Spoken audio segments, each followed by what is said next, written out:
시편 112편 1절부터 10절입니다. 1절 할렐루야 여호와를 경외하며 그의 계명을 크게 즐거워하는 자는 복이 있도다. 그의 후손이 땅에서 강성하며 정직한 자들의 후손에게 복이 있으리로다. 부와 재물이 그의 집에 있으며 그의 공의가 영구히 서 있으리로다. 정직한 자들에게는 흑암 중에 빛이 일어나나니 그는 자비롭고 긍휼이 많으며 의로운 이로다. 은혜를 베풀며 구워주는 자는 잘 되나니 그 일을 정의로 행하리로다. 그는 영원히 흔들리지 아니하며 의인은 영원히 기억되리로다. 그는 흉한 소문을 두려워하지 아니하며 여호와를 의뢰하고 그의 마음을 굳게 정하였도다. 그의 마음이 견고하여 두려워하지 아니할 것이라. 그의 대적들이 받는 보응을 마침내 보리로다. 그가 재물을 흩어 빈궁한 자들에게 주었으니 그의 의가 영구히 있고 그의 뿔이 영광 중에 들리리로다. 악인은 이를 보고 한탄하여 이를 갈면서 소멸되리니 악인들의 욕망은 사라지리로다. 아멘. 사실 여러분들이 이제 매일 아침 저랑 같이 이렇게 제자의 훈련에 경건의 삶 과정을 매일 반복하고 있는 겁니다. 그런데 제일 좋은 것이 있다면 여러분들이 5분 정도 혹은 10분 정도 미리 오셔서 오늘 본문을 먼저 큐티를 하시는 겁니다. 그리고 나서 제 큐티를 들으셔야 여러분에게 더 말씀의 성장이 배가 혹은 3배, 4배로 빨리 성장하죠. 왜냐하면 이제 수동적으로 제 이야기를 듣는 것보다 제 해석을 듣는 것보다 여러분과 동행하신 예수님을 찾아가는 것이 되게 훨씬 더 유익하고, 그 뒤에 제 걸 들으면 여러분은 아마 그 말씀을 더 깊이 이해하게 될 겁니다.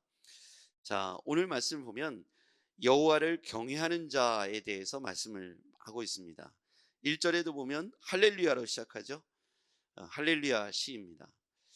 할렐루야 여호와를 경외하며 그의 계명을 즐거워하는 자는 복이 있도다. 어떤 사람이 복이 있냐면 여호와를 경외하는 사람도 하나님의 말씀을 즐거워하는 사람이 복이 있도다. 저는 이 말씀을 읽을 때 요즘 내가 즐거워하는 게 뭐지? 라는 생각을 저에게 먼저 질문을 던졌어요. 내가 요즘 즐거워하는 게 무엇일까?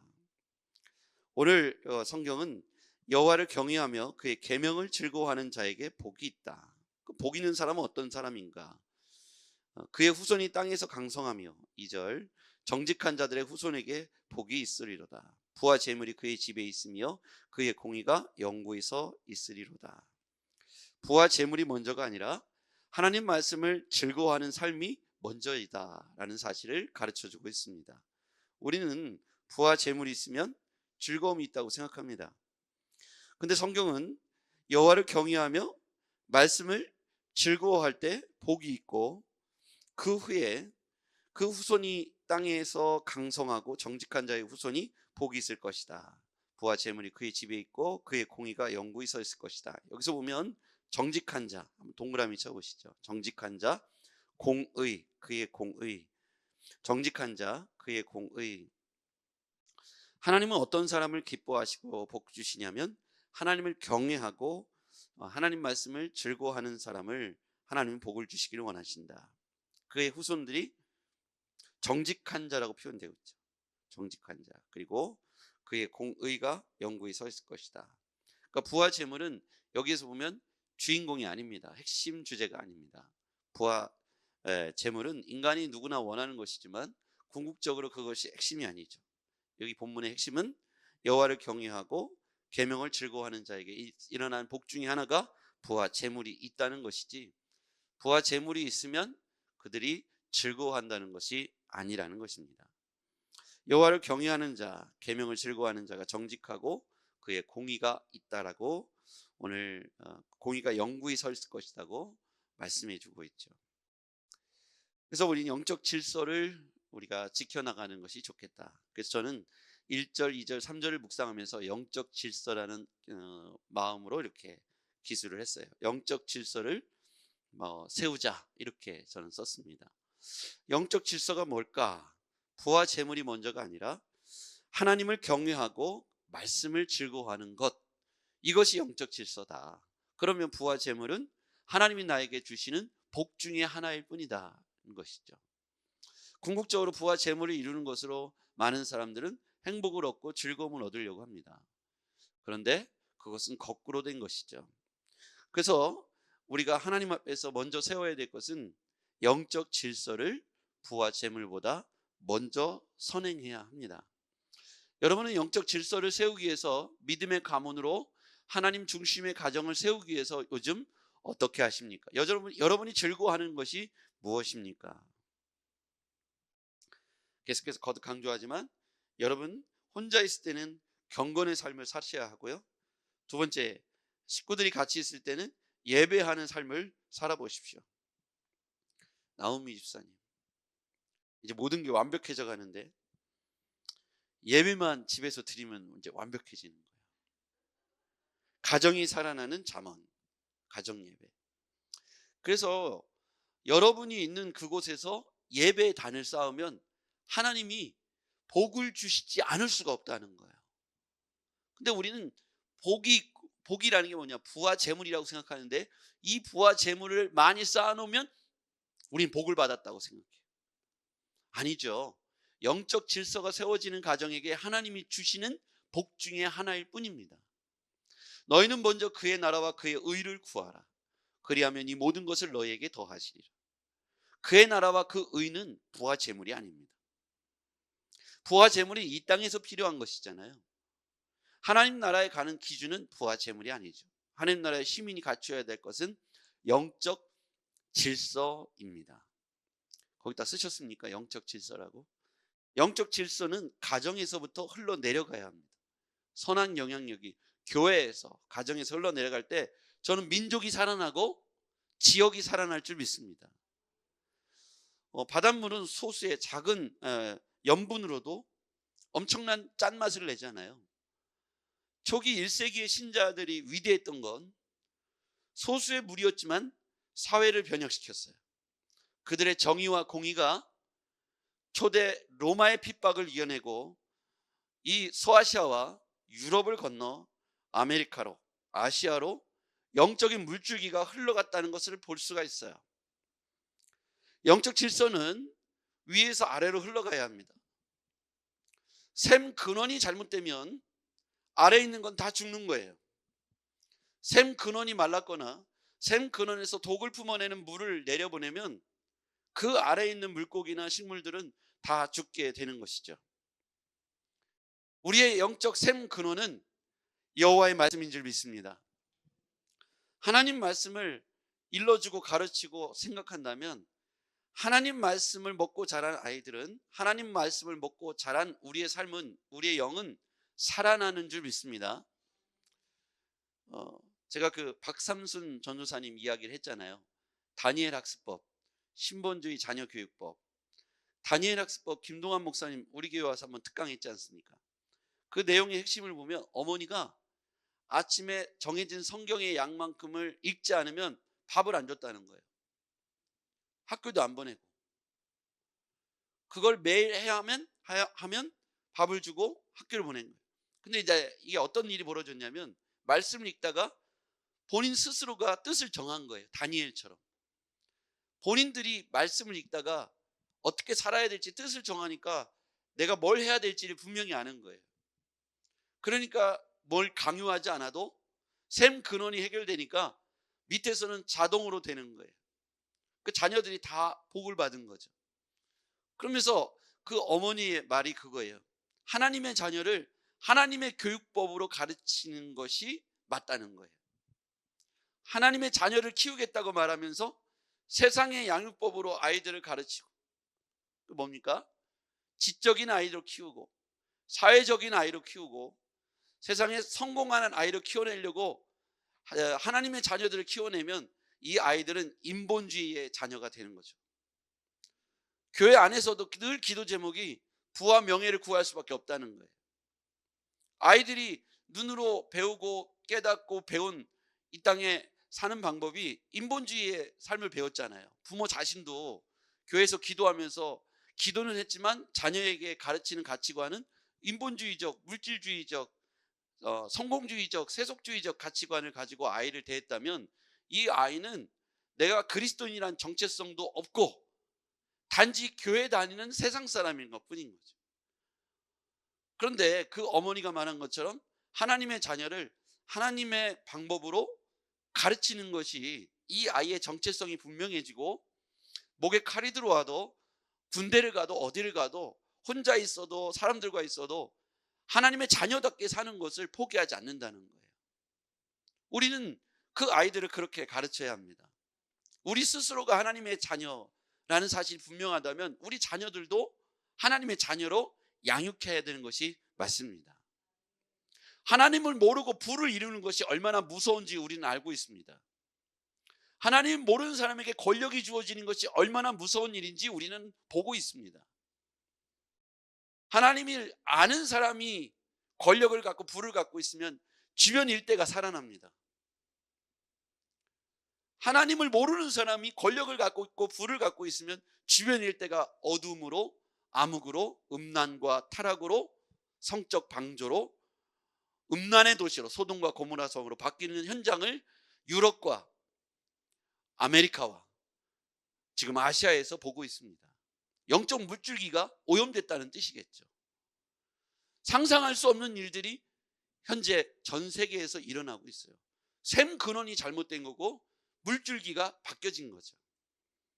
2000년 전에 이 영적 흐름이 지금 2024년도에 엉뚱한 흐름으로 바뀌어지고 있다면 우린 샘 근원을 가정에서부터 고쳐야 되겠습니다. 하나님의 자녀가 되기를 원한다면 하나님의 방식으로 교육해야 합니다. 다니엘이 뜻을 정하니까 어디 있든지 간에 유혹을 이겨내고 왕의 3회 진리를 거부하고 그가 정말 하나님의 자녀로서의 정체성을 포기하지 않을 때 하나님께서 다니엘과 함께 해주셔서 위기를 이겨내게 하시고 다니엘을 통해서 놀라운 일을, 역전승을 일궈내는데 오늘날 많은 백성들에게 하나님을 믿을 수 있는 기회가 다니엘을 통해서 오히려 열려지게 되죠. 여러분, 우리가 하나님의 자녀를 하나님의 방식으로 키워야 한다면 오늘 우리의 삶도 마찬가지예요. 우리의 삶도 하나님의 방식의 삶으로 규칙을 바꿔야 합니다. 우리 입에 먹어서는 안 될 것을 먹으면 안 되겠죠.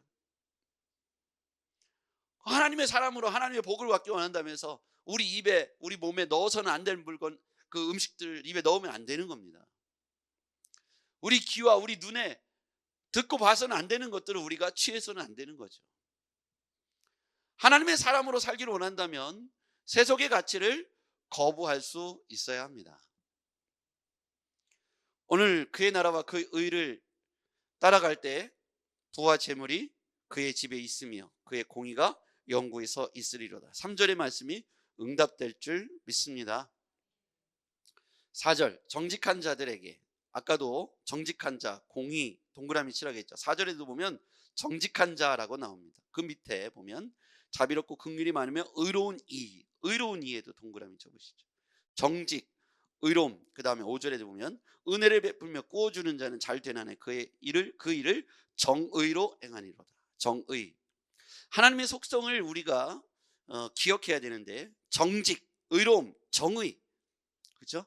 하나님께서 우리 신자들에게 요구하는 하나님의 백성들의 삶의 내용들을 우리는 기억하고 깨달을 때 먼저는 하나님이 우리에게 어떤 삶을 원하시냐면 하나님이 정직하시다, 하나님은 의로우시다, 하나님은 정의로우시다. 그래서 우리가 신자들의 삶의 방향성이 정직, 의로움, 정의로 살아갈 때 하나님께서 우리에게 동행해 주실 줄 믿습니다.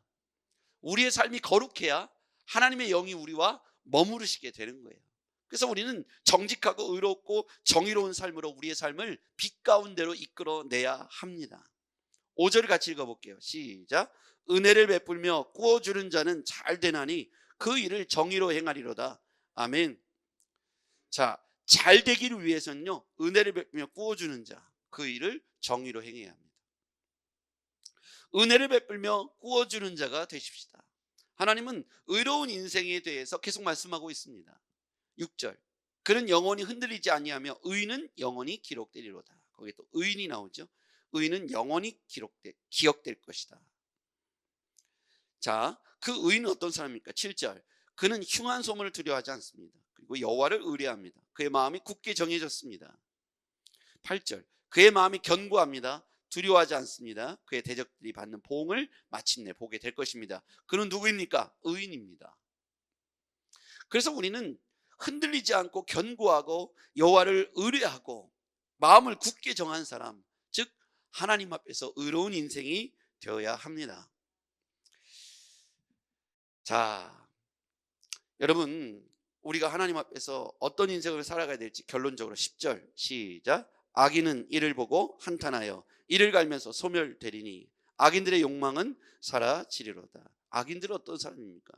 의롭지도 않고 정의롭지도 않고 공의롭지도 않고 그러면서 부와 재물을 탐하는 사람입니다. 이게 악인이죠. 하나님은 어떤 사람입니까?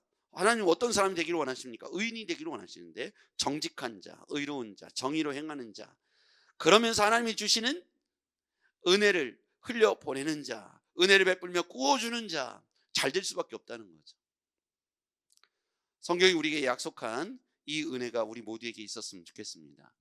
우리의 삶의 방향성과 우리의 삶의 목표와 위치를 정확하게 오늘 알려주고 있어요. 어떤 사람이 잘 될 수밖에 없는가?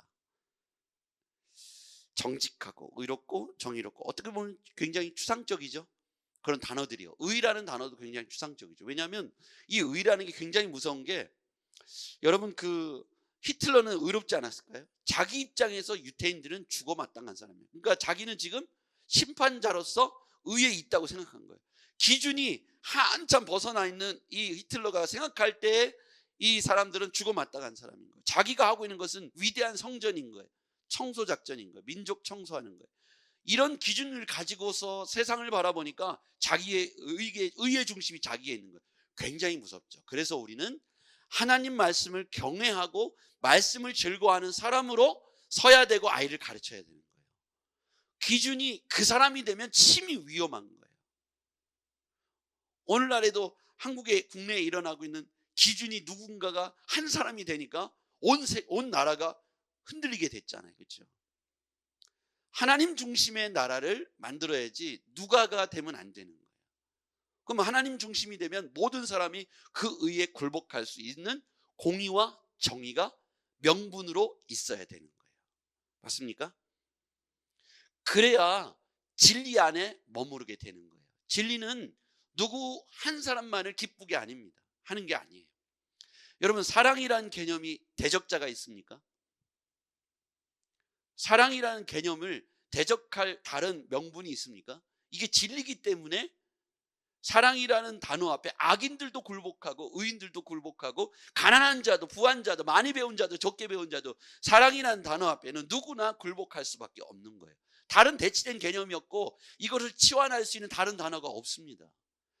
옛날에도 지금도, 이조시대에도 지금도 사랑이라는 단어를 가지고 전 세계 어딜 가도 아가페, 러브, 사랑해, 모든 단어에 전 세계에 갇혀서 모두 동의할 수 있는 이 사랑이라는 단어로 예수님은 새 계명을 너에게 주노니 서로 사랑하라. 이거에 대적할 사람은 아무도 없는 거예요. 이걸 진리라고 우리는 말합니다.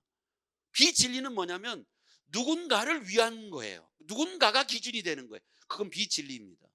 우리는 하나님 말씀을 왜 가르쳐야 되고 왜 즐거워야 되고 왜 경외해야 되냐면 누군가가 기준이 되면 모든 사람들 흑암 가운데를 인도하는 거예요. 우리는 신본주의 삶을 살아가야 되고 시대적으로 신본주의 삶을 살도록 샘 근원을 고쳐야 되고 우리 아이들에게 그것을 먹여야 하는 것이고, 교회는 진리를 따라가야 되고 진리에 속한 교회가 되어야 될 줄 믿습니다. 왜 우리가 굿모닝 세븐을 해야 되냐면 진리를 배우기 위함입니다. 제가 좋은 말, 명언들을 골라다가 여러분 아침마다 가르쳐 줄 수 있어요. 그건 진리가 아니에요. 명언일 뿐입니다. 명언은 사라져요. 근데 진리는 2000년 전에도 지금도 유효합니다. 진리를 따르시겠습니까?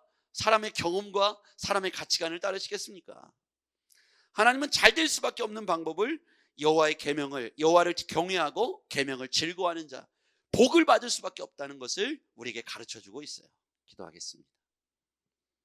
전능하신 아버지 하나님, 오늘 우리가 진리의 말씀에 거하기를 원합니다.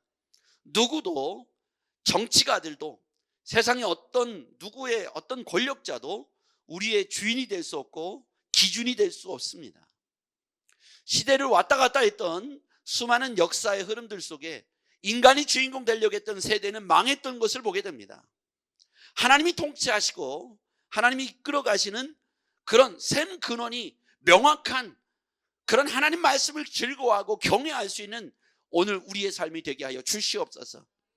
하나님, 오늘 우리가 하나님만을 신뢰하기 원합니다. 진리의 말씀만을 붙잡기 원합니다. 그렇게 돼서 복의 사람, 하나님이 필요한 것을 공급해 주시는 복의 사람들 되게 하여 주시옵소서. 날마다 앞길을 인도하시는 그런 믿음의 사람들 다 되게 하여 주시옵소서. 예수님의 이름으로 기도했습니다. 아멘.